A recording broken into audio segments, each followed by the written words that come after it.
All right, it's at 1,544 getting sued by Impossible Foods. Let's talk about Joey Chestnut.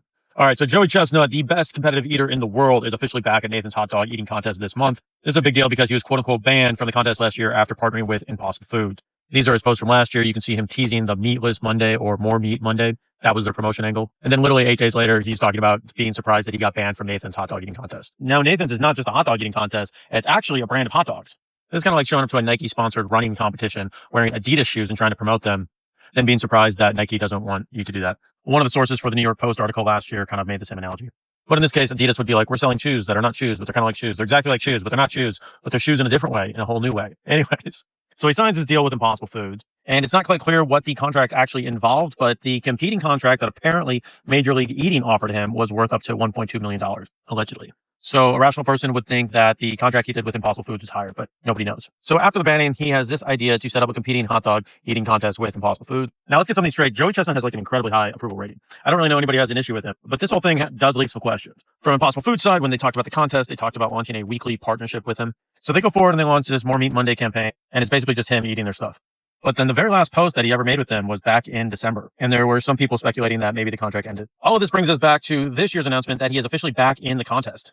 It seems for whatever differences they had before, they're now Gucci with Nathan's. He says, while I have and continue to partner with a variety of companies, including some in the plant-based space, those relationships were never a conflict with my love for hot dogs. To be clear, Nathan's is the only hot dog company I've ever worked with. And that's good news for people who are fans of the contest, but it does seem a little confusing that Impossible Foods was trying to use Joey to sell their hot dogs. I mean, he's on their page eating a hot dog. And just to be sure that I'm not missing anything, this is his full comment. And here he is on Instagram swaggering in to get back into the game.